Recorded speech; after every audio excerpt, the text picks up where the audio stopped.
Mr. President, thank you very much for taking time to talk to us. Thank you.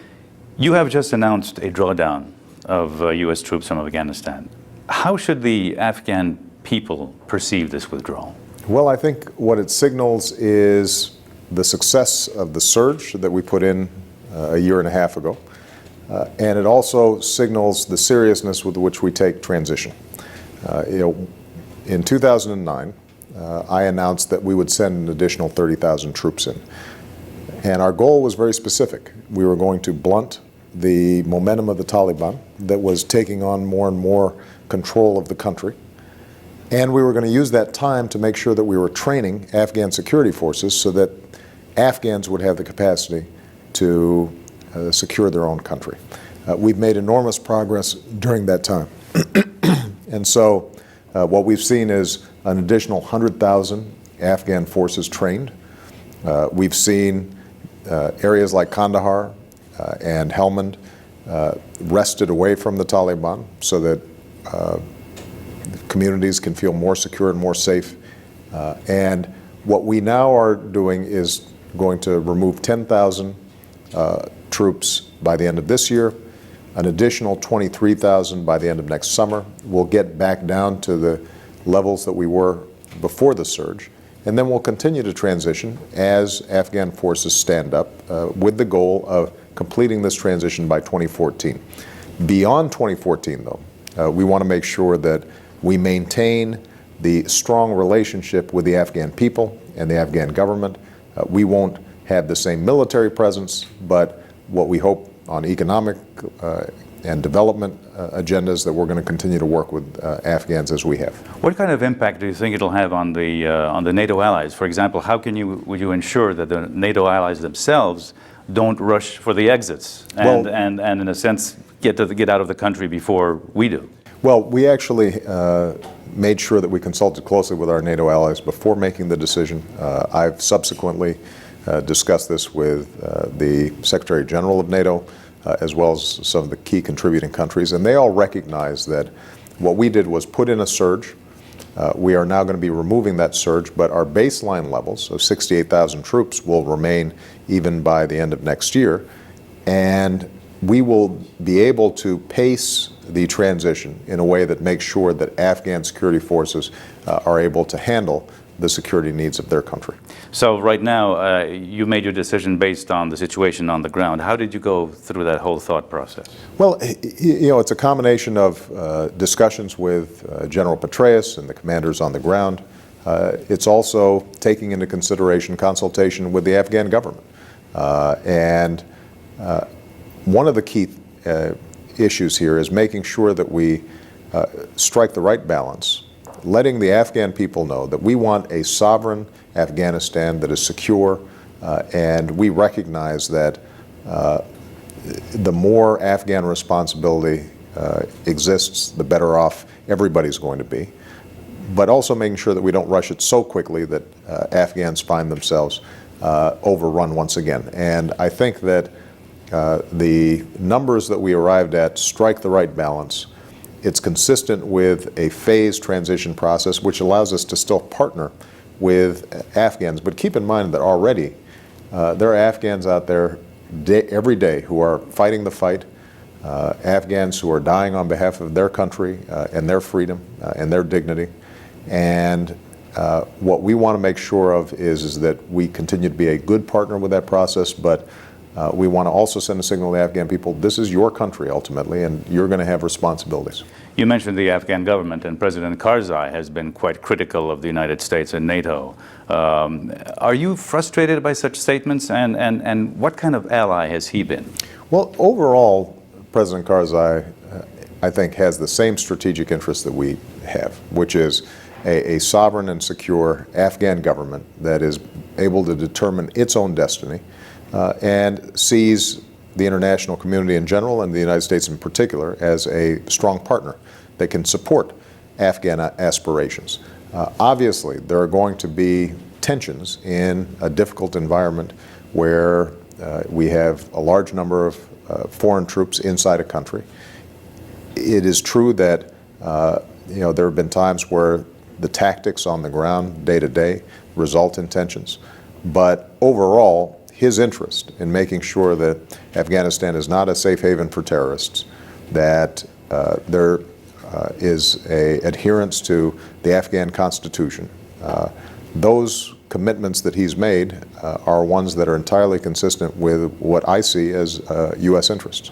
We've talked about the European allies, NATO, and as you know, there is a weariness of war fatigue in Europe. And do you sense the same war fatigue here? And what do you do to take care of such weariness? Well, look, there's no doubt that after almost 10 years of war in Afghanistan, that the toll in terms of lives lost and money spent is going to wear on people.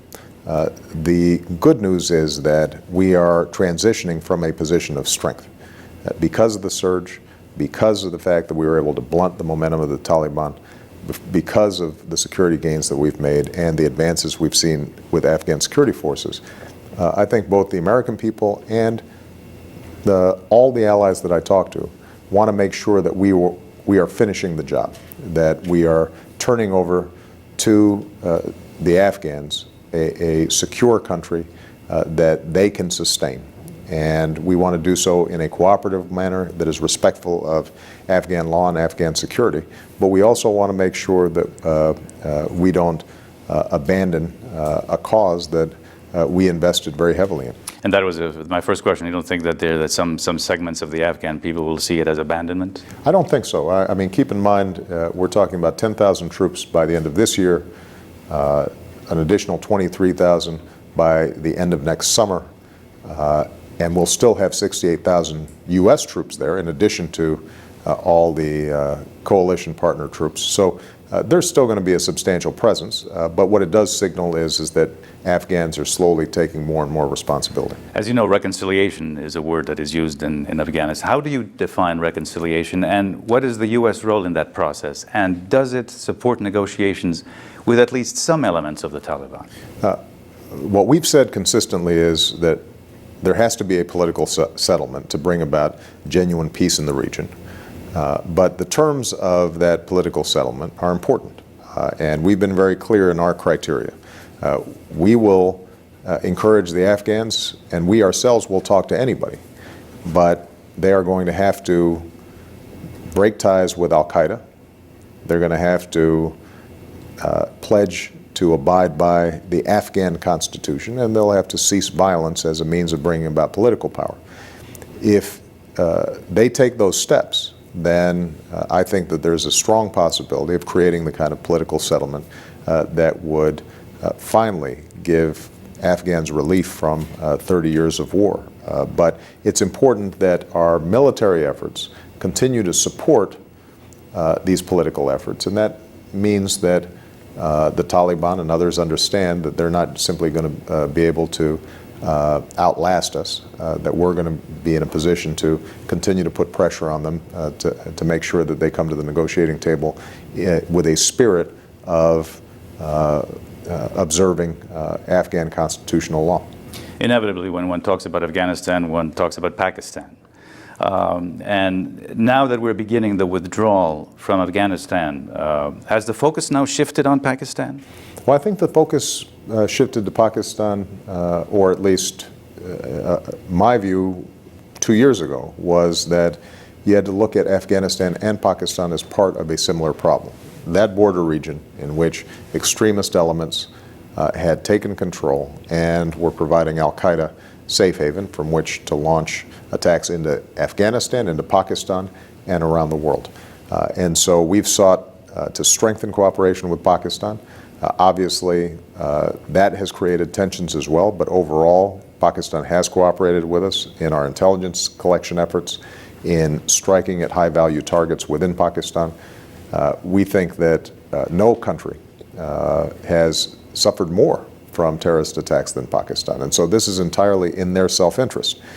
And we think that Pakistan has a legitimate role to play as part of the reconciliation process. I know President Karzai in his travels to Islamabad agreed that Pakistan and Afghanistan, along with the United States, should create a core group that can try to discuss how we proceed in this process. But Pakistan has not only a responsibility, but also, I think, a deep interest in dealing with the terrorist elements that are still in their territory. But it's quite clear that the relationship between the United States and Pakistan has cooled. How do you plan to repair that deteriorating relationship between Islamabad and Washington? Well, I think what's happened is that the relationship has become more honest over time, and that raises some differences that are real. And obviously, the operation to take out Osama bin Laden created additional tensions. But I had always been very clear to Pakistan that if we ever found him and had a shot, that we would take it. We think that if Pakistan recognizes the threat to its sovereignty that comes out of the extremists in its midst, that there's no reason why we can't work cooperatively to make sure that both U.S. security interests, Pakistani security interests, and Afghan security interests converge. Do you think that Pakistan has to play a greater role in against terrorism? Well, I think that Pakistan has always seen terrorism as either a problem for somebody else or have seen elements of the Taliban as a hedge in terms of their influence within Afghanistan. And what we've suggested to Pakistan is that not only does terrorism threaten Pakistan more than just about any other country, and not only does it strain its relations with its neighbors and with friends like the United States, but that if it is having a direct relationship with the Afghan government that is constructive, that there's no reason for them to see the Taliban as a hedge against Afghanistan. Instead, they should see the Afghan government as a partner that they can work with. Coming back to Afghanistan, do you think that the European allies should do more? Because that has been, as you know, some leitmotif of Secretary Gates, and especially in the last couple of weeks, very critical of what the Europeans and the NATO has been doing. And can they do, or should they do more? Well, I think the sacrifices that our European allies have made in Afghanistan have been extraordinary. I mean, if you look at the number of British troops who've suffered extraordinary casualties, if you look at the French, the Italians, the Dutch, all of whom have lost significant numbers of lives. If you look at many of the Central and Eastern European states who have substantial numbers, in some ways they're punching above their weight compared to their overall military strength. We've been very impressed with what they've been able to do. Now, what I think is true is that there are larger questions about where we go as the NATO role evolves and as all of us feel significant pressures on our military budgets. And I think Secretary Gates was speaking less about European participation in Afghanistan, which has been actually quite robust and sustained, but rather as we think about future operations and future capacity, is Europe going to recognize that it has to be a full partner with us in NATO operations? You mentioned military budgets, and I'm sure that one of your considerations for your withdrawal policy is the cost of the war. And it's a broader question: is to what extent does the current budget crisis drive your foreign policy in terms of what the U.S. can and can't do? Well, the truth is that these considerations were not based on budgetary calculations. They were based on a strategy that I had laid out 18 months ago and that I wanted to make sure we abided by, because I had made a commitment to the American people that this surge would only last for 18 to 24 months. So first and foremost, it was driven by the strategic recognition that the only way for us to have a secure Afghanistan over the long term is to make sure that Afghans have capacity and that we can't patrol villages and police their streets. Ultimately, Afghans have to do that. Now, what is no doubt true is that the United States has carried an enormous burden financially from not only the Afghan war but the Iraq war. And one of the arguments that I made in talking to the American people about this drawdown is that our strength, our power, has always been based, first and foremost, on our own economic strength and prosperity. And we have to be more judicious in how we project power. That's good strategy. It's good for our national security. It happens also to be good for our budget. Mr. President, thank you for your time. I really enjoyed it. Thank you. محمد جواد ظریف برمیگرده آمریکا. انقلاب که میشه تو انجمن اسلامی ایرانیان شمال آمریکا در برکلی خیلی فعاله. کسای دیگه ای هم که تو این انجمن اسلامی فعال هستن، این عکسی است که آقای ظریف با صادق خرازی است دارین میبینین. به هر حال کسای دیگه که تو اون انجمن اسلامی در اون زمان فعالن، یکیشون سعید امامیه و یکیشون سیروس ناصری. محمد جواد ظریف میشه مشاور سرکنسولگری ایران در سان فرانسیسکو تا چند ماه بعد از گروگانگیری، یعنی تا زمانی که آمریکا رسما قطع رابطه سیاسی با ایران رو اعلام میکنه، فروردین 59. بعد ظریف میره نیویورک و میشه مشاور سیاسی نمایندگی ایران در سازمان ملل تا سال 61. ظریف از تجربه همکاریش با سعید امامی و سیروس ناصری میگه. سیروس ناصری که در دوره محمد خاتمی شد عضو هیئت مذاکرات هسته‌ای و سعید امامی هم که معاون وزارت اطلاعات شد در دوره فلاحیان و رفسنجانی در ماجرای قتل‌های سیاسی روشنفکران و نویسندگان در دهه 70 گرفتنش و بعد گفتن در زندان داروی نظافت خورد و مرد. در خاطرات ظریف در کتاب آقای سفیر آمده است که سعید امامی در دفتر نمایندگی ایران در سازمان ملل بود. در کمیته سوم سازمان مجمع عمومی سازمان ملل بحث حقوق بشر به تازگی علیه ایران مطرح شده بود. بنده یعنی ظریف مسئول این کمیته شدم و آقایان سعید امامی و سیروس ناصری نیز به عنوان همراه من در جلسات شرکت می‌کردند. در آن زمان اصرار داشتیم که حتی اگر کسی یک کلمه هم راجع به جمهوری اسلامی ایران صحبت کند ما پاسخ آن را بدهیم. لذا کار بنده، آقای سیروس ناصری و آقای سعید امامی این شده بود که در جلسات به دقت گوش می‌دادیم و مطلب می‌نوشتیم تا من پاسخ بدهم. البته هدفمان مقدس بود، ولی هر کاری روش خودش را دارد و ما اشتباه می‌کردیم. ببینید، من اول یک اعتراض دارم به مقدمه که هستابی گفتید. به نظر من در گزارشی که از آقای ظریف دادید به عنوان رسانه شما بی‌طرف نبودید. ببینید همه اون موارد گفتید خب از کتابشون بود، مستند بود، درست بود، ولی شما نگاه کنید در تیم تنک‌های آمریکایی کلی از آقای ظریف تعریف کردن. شما در مقدمتون هیچ کدوم از این تعریف‌ها رو نیاوردید که آقا این توانایی ایشون میتونه فضای بهتری در رابطه ایران و آمریکا ایجاد کنه. اونا گفتن ما ظریف رو میشناسیم، ما با ظریف به رابطه خوبی داریم. اینا رو میتونستید به نظر من برای اینکه بالانس کنید گزارشتون رو بیارید.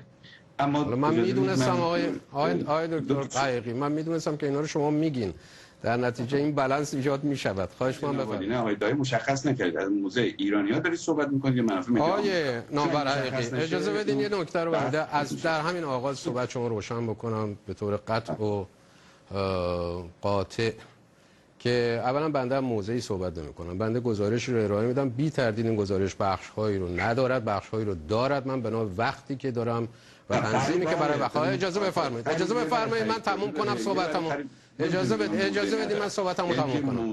ببینید فرصت کمه. اگه میخواین که بنده وسط صحبت شما نپرم بذارین که صحبتو من تموم کنم. کلمه فریب رو که به کار میبرید میرسم به فریب. اگر از موضوع آمریکا صحبت میکنید اشکال نداره، من حرفی ندارم. خب ولی نمیتونید از به عنوان آدینس یعنی شما گفتار اولتون بر مبنای جوری تنظیم شده بود که ظاهراً بر مبنای منافع ملی ایران دارید. بسیار خوب. ببینید باشه وقت فریب رو ببینید چی فریب نیست. اجازه من صحبت کنم شما بعد آقای نامور حقیقی نه من نمیخوام اصلا به شما جواب بدم. من چون این موضوع مربوط به صحبت محمود، من به صحبت‌های بعدی شما دو مهمان دیگه هستن پاسخ میدن اگر لازم باشه. من درباره همین موضوع فقط خواستم عرض کنم. رفتن صدام یا رفتن طالبان در افغانستان به نفع منافع ملی ایران بود اگر هر رژیمی سر کار بود.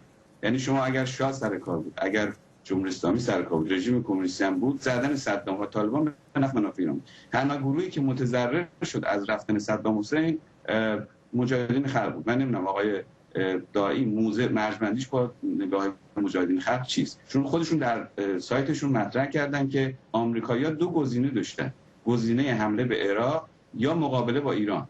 و آقای جورج بوش در حقیقت مقابله با عراق رو انتخاب کرد به جای مقابله با ایران. خب طبیعیه که نامور حقیقی. اما نکته بعد در مورد آقای ظریف، ببینید آقای ظریف گفتم در این مجموعه کار میکنه. قطعا آقای ظریف فرد بسیار استراتژیست نیست. در سیاست خارجی خیلی افراد وزارت خارجه ها استراتژیست نیستن. شما ببینید خانم رایس استراتژیسته ولی خانم آلبرایت استراتژیست نبود.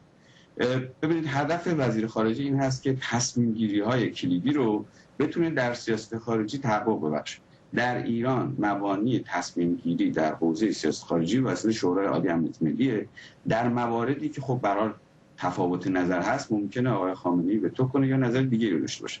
اما در مورد مسئله هسته‌ای من به شما میگم که ایران الان بیش از هر زمان دیگری آماده برای حل این موضوع و به 5 دلیل موفق خواهد شد.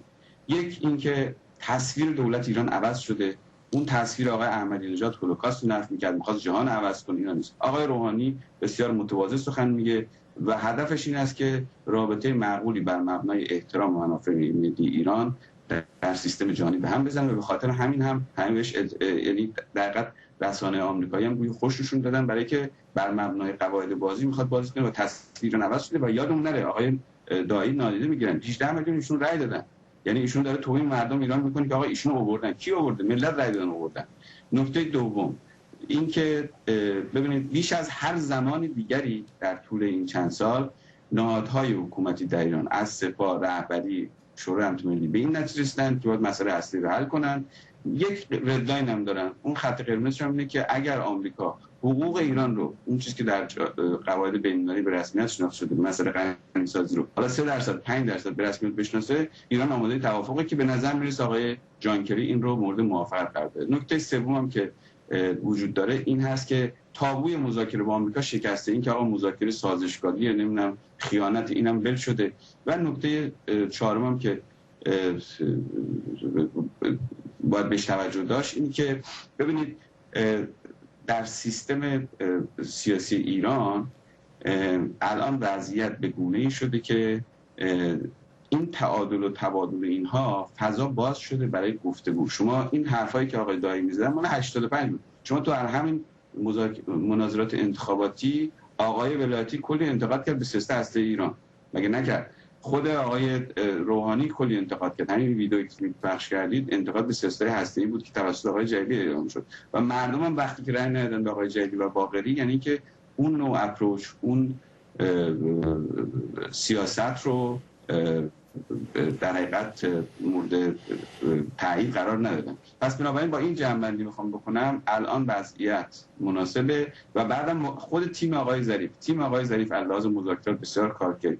آدم بسیار کارکشته هستن، سابقه دارن، میشناسن دیپلماسی، رسانه و همون چیزی که تو این بازار خرید و فروش میشه همین کارو میکنه. آقای دکتر حقیقی ممنون از شما و در این قسمت سیاست مناسب سازندن و حل مسئله هسته‌ای ممنون. به نظر من بسیار خوب. من فقط یه نکته رو بگم، اینکه وقت برنامه یه رو بیشتر نمونده تا پایان برنامه. وقت برنامه رو نگیریم سر این اتهام مشخصی که آقای دکتر نامور حقیقی زدن. من بعضی وقتا دیبیت مناظره دایی رو با نامور حقیقی نگاه می‌کردم، گفتم چرا دعوا می‌کنن با هم دیگه. من الان یکی از دلایلش رو با جسارتا عرض می‌کنم آقای نامور حقیقی دیدم که چه کار داریم وقتی داریم بحث می‌کنیم بگیم آقای دایی نمیدونم مال مقاومت بارها گفته از آقا من با مجاهدین هیچ ربطی ندارم، کاری ندارم و اینا. حالا به بخش از این برنامه رو بذاریم. خب این تفسیر بنده منم میتونم یک تفسیر دیگری درباره شما داشته باشم. دیدگاهی که مجاهدین مطرح خب خیلی هم درباره شما همچین تفسیرایی دارن درباره جمهوری اسلامی. باید آدم بیاد اینجا مطرح کنه. نه اشکال دارد برای اینکه ما رو در رو داریم صحبت می‌کنیم، حرفمون روشنه. چرا ما بیایم تفسیرامو بگیم؟ باری من از آقای دایی خواهش می‌کنم که به این موضوع مطلقاً نپردازیم که فرصت باشه به موضوع اصلی بپردازیم. قبل از اینکه آقای دایی صحبت بکنن خواهش می‌کنم شما بفرمایید آقای حسامی. This is the VOA Special English Economics Report.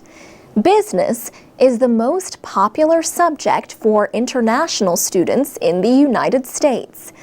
At last count, 22% of foreign students at American colleges and universities were studying business and management.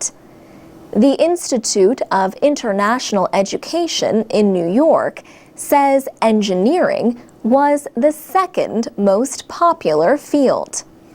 Thomas Kosey is a professor of marketing and business at the University of Richmond in Virginia. He says international students who want to study business need to have good English skills. At the same time, native English speakers who work with foreign companies may need to learn some new communication skills themselves.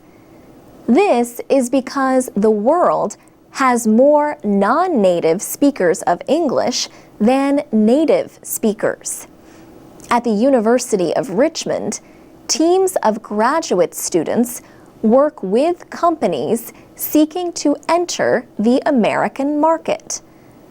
The students learn about writing market entry studies.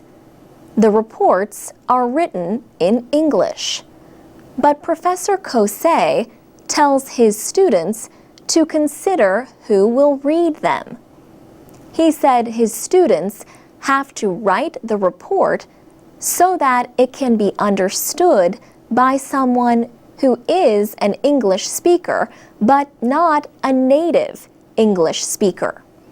For example, he tells his students to avoid jargon and other specialized terms that people might not know in their own language. This can be good advice even when writing for other native speakers. But effective communication involves more than just words.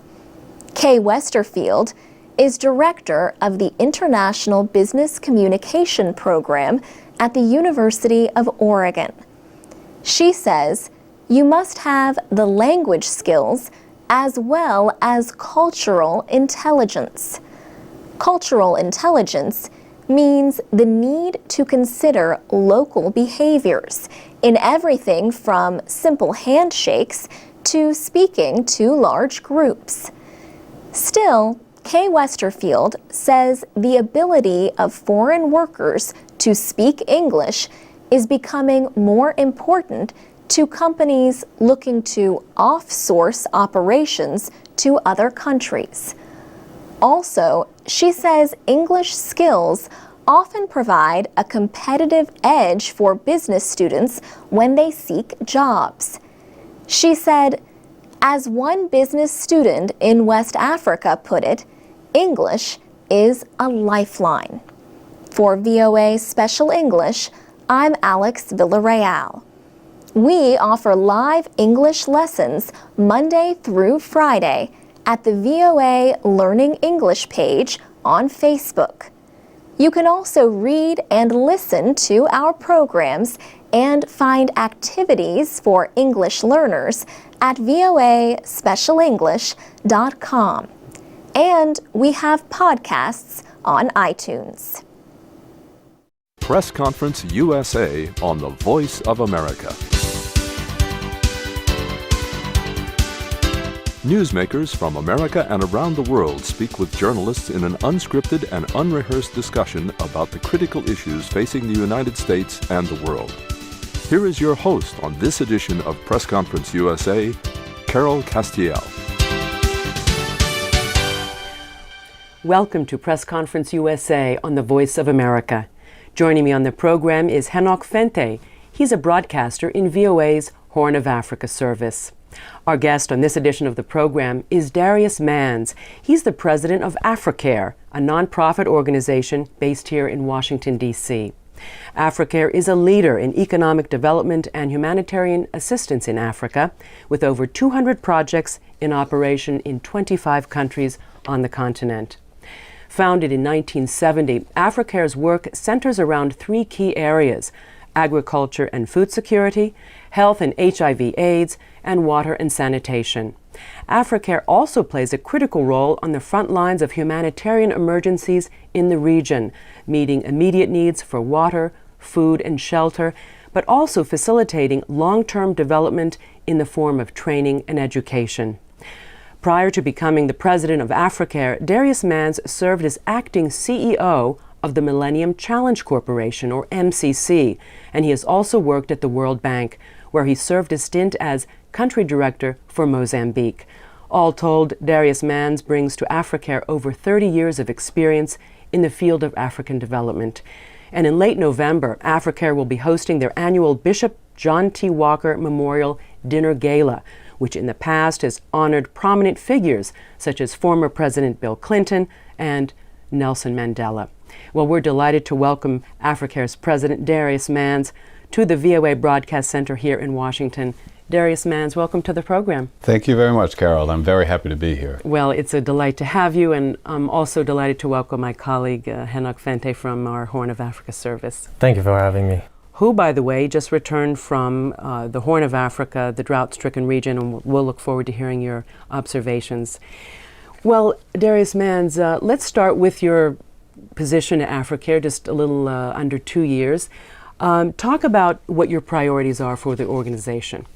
Well, one of the things that struck me coming to Africare and traveling around to our offices is that Africare does amazing work that people just simply are not aware of. So very important for me is to help tell our story better, which is why I'm so happy to be with you and your audience today.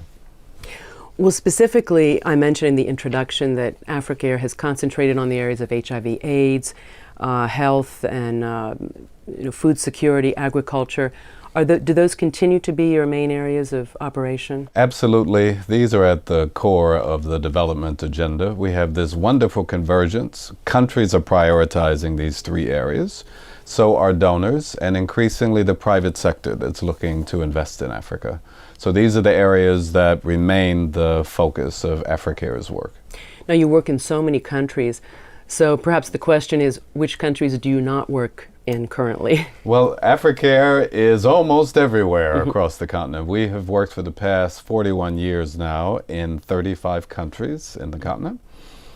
Today we are working in about 25 countries. We have offices in more than 20.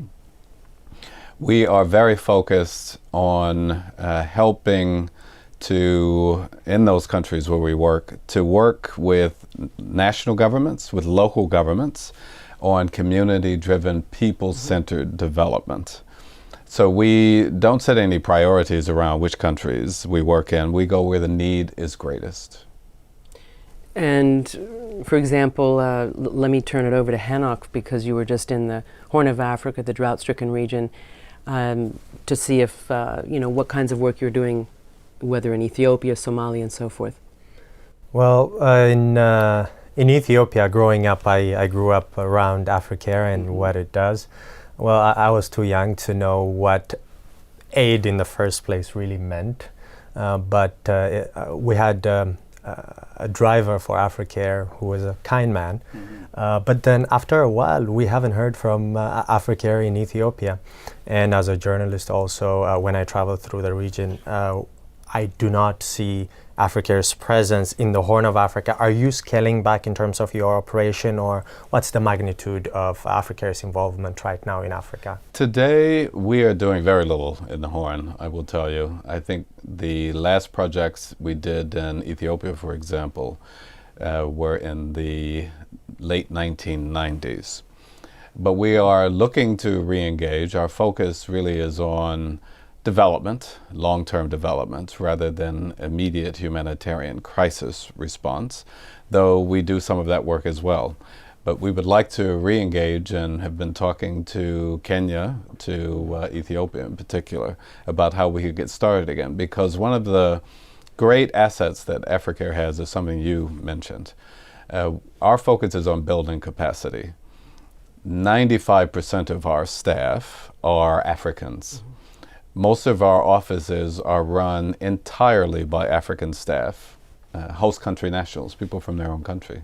We have a cadre of staff, former staff of Africare in Ethiopia, for example, who are very anxious for Africare to begin operations again. So we have a great starting point. That was why I raised this topic, because especially in conflict areas like the Horn of Africa, we can talk about Somalia. the most effective development assistance comes from local and grassroots nonprofit organizations, as well as ethnic, because ethnicity really plays a big role in Africa. So in Somalia, what we see is we have a political force called Al-Shabaab that controls most of southern Somalia, where it's really affected, and access had really become a problem. And only African-based NGOs who have local staff were able to address the needs of a number of Somalis. In the Horn of Africa, we're talking about 12 million people that are in need of emergency assistance. So my question to you is, what role can organizations like Africare play in terms of addressing these local needs and adjusting to local political atmospheres in the continent? You know, I think it's an important contribution that Africare can make. The parallel for me is Zimbabwe, which is a challenging country for us to operate in and for many NGOs, but is one of our most successful country programs. And the reason it's so successful, despite the challenges in Zimbabwe, is that it's run by a Zimbabwean, an entirely Zimbabwean office, who know, one, how to navigate the challenges in the country, two, who are able to work so effectively on the ground with communities to identify local solutions to problems. They've been so effective, just as one illustration, Interaction is the umbrella NGO organization here in the United States. Every year they give a best practice award for innovation.